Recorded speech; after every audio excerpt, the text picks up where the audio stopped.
Hello guys what's up. तो आज हम बात करेंगे आपका एपीएफसी के बारे में, असिस्टेंट प्रोविडेंट फंड कमिश्नर के बारे में। तो मैं आपको बता दूं, यूपीएससी जो है ईपीएफओ ऑर्गेनाइजेशन जिसे हम कहते हैं एम्प्लॉइज प्रोविडेंट फंड ऑर्गेनाइजेशन, इसमें रिक्रूटमेंट करवाती है दो लेवल पे। पहला होता है ईओ जिसे आप लोग कहते हो इन्फोर्समेंट ऑफिसर, जो कि ग्रुप बी गस्टेड होता है, और दूसरा होता है आपका असिस्टेंट प्रोविडेंट फंड कमिश्नर जिसे आप लोग एपीएफसी कहते हैं। और वो 5400 ग्रेड पे आपका जो है लेवल 10 हम उसे कहते हैं, उस पे क्लास 1 यानी ग्रुप ए गस्टेड होता है। तो मैं आपको बता दूं, अगर आप लोग चाहते हैं इसके बारे में फर्दर नोटिफिकेशन की जानकारी, चीज़ों की जानकारी, तो आप दिए गए टेलीग्राम ग्रुप में जो है ज्वाइन कर सकते हैं। That is t.me/maxmarks_APFC। तो जो एपीएफसी है बच्चों, मैंने आपको बताया कि यूपीएससी जो है एक रिक्रूटमेंट टेस्ट करवाता है यूपीएससी। और मैं आपको बता दूं, सबसे बड़ी बात यह है कि जो एपीएफसी होता है that is assistant provident fund commissioner, ये जो है किसी भी एक सेंट्रल सिविल सर्विसेज के आप जो है एट पार विद होता है in service profile, responsibility, promotions, pay scales and as well as जो आपके पास सर्विस कंडीशंस होती है उसमें। तो यूपीएससी आपका एक रिटन टेस्ट करवाएगा। Condition is that in civil services exam आपको जो है मेंस एग्जाम देना पड़ता है। यहाँ कोई मेंस एग्जाम नहीं होगा, एक ही एग्जाम होगा, रिटन टेस्ट। और उसके बाद जो है उस रिटन टेस्ट के बाद यूपीएससी जो है आपकी एक मेरिट लिस्ट प्रिपेयर करेगा और आपको जो है इंटरव्यू के लिए बुलाएगा। आपको एक इंटरव्यू के लिए बुलाएगा रिटर्न के बाद, और वो जो रिटर्न के बाद आपको इंटरव्यू के लिए बुलाया जाएगा, उसके बाद क्या होगा, आपको एक मेरिट लिस्ट प्रिपेयर होगी, रिटर्न होगा, फिर आपका एक इंटरव्यू होगा, और फिर आपकी एक मेरिट लिस्ट प्रिपेयर होगी। और उसके बाद आपको जो है कहाँ भेजा जाएगा ट्रेनिंग के लिए, दैट इज इन नाट्रस।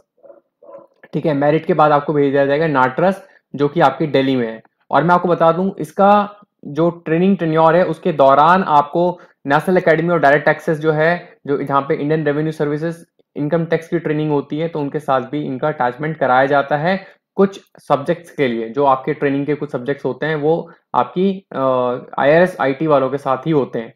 तो देखिए, आपके पास ये नाट्रस का फोटोग्राफ है जो मैंने लगाया हुआ है, तो आप देख सकते हैं बहुत ही अच्छी एकेडमी है, आपका बहुत ही अच्छा एक्सपोजर है। इसके अलावा जो रिक्रूटमेंट की आपकी जो एज है, हालांकि 32 ईयर्स करने की बात करी जा रही थी, बट अभी 35 ही है। तो 21 to 35 जो है आपके पास इसमें डेट है। अगर आप लोग जो है इस एज ग्रुप में लाई करते हैं तो आप इस एग्जाम को दे सकते हैं। आपकी जो डिग्री आपको रिक्वायर्ड है दैट इज ओनली ग्रेजुएशन। तो सिंपल ग्रेजुएशन अगर आपके पास है, यूपीएससी आपका कुछ खराब हुआ है ड्यूरिंग कोविड, या अगर आप चाहते हैं ऐसा एग्जाम निकालना जिससे आप ग्रुप ए ऑफिसर बन जाएं, बट आपकी जो राइटिंग स्किल्स है वो इतनी अच्छी नहीं है, आपको लगता है कि आपके मेंस में जो है यूपीएससी मार्क्स नहीं आ पाते हैं, तो आप जो है इस एग्जाम के थ्रू जो है इक्विवेलेंट सर्विस पा सकते हैं। और मैं आपको बताता हूं, कुछ सर्विसेज को छोड़ दें, अगर आप IAS, Indian administrative service, Indian police service that are all India services, और सेंट्रल सर्विसेज में Indian foreign service, Indian revenue service, income tax और कस्टम्स, इसके अलावा audit and account service, depends upon person to person. आपकी ज्यादातर services से जो है ईपीएफओ की रिस्पॉन्सिबिलिटी पब्लिक डीलिंग ज्यादा है।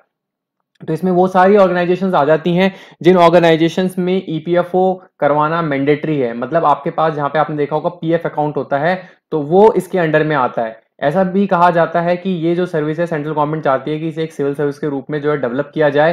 हालांकि अभी ये फाइल में है और अभी इसके लिए कुछ कहना बिल्कुल जल्दबाजी होगा। बट एक बात मैं आपको अंदर की इन्फॉर्मेशन बता रहा हूं, मैंने आज तक इसके रिलेटेड वीडियो नहीं बनाई है, पर मैं आपको क्लियरली बता रहा हूं, एक साल से कई सारे चैनल्स बता रहे हैं कि इसका रिक्रूटमेंट नोटिफिकेशन आने वाला है। बट मैं आपको अब एग्जैक्ट लेटेस्ट आपको इन्फॉर्मेशन बता रहा हूँ, बिल्कुल एक्यूरेट इन्फॉर्मेशन है कि मिडिल प्रायोरिटी में आपकी ऑर्गेनाइजेशन जो है ईपीएफओ की, उसने इसके रिक्रूटमेंट को रखा है।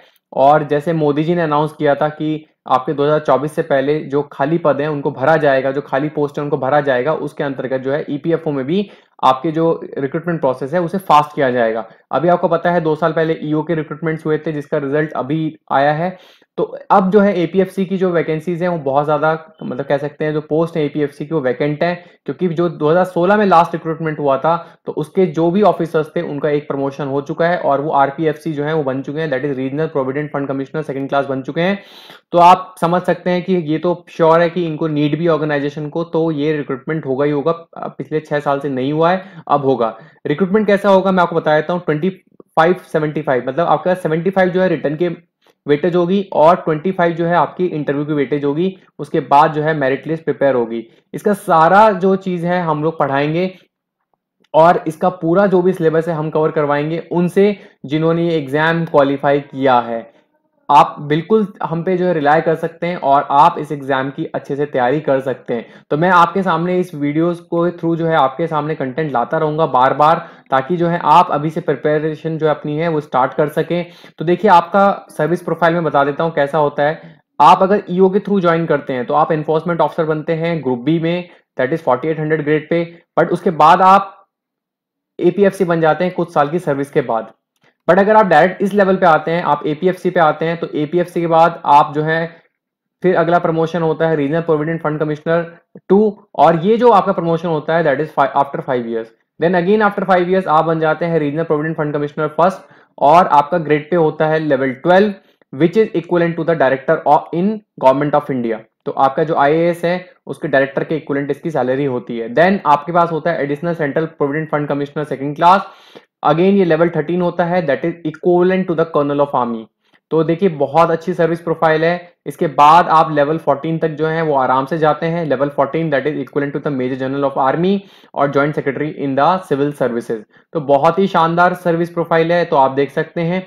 तो अगर आप चाहते हैं कि इसका पार्ट बने तो आप अभी से प्रिपरेशन स्टार्ट कर दीजिए।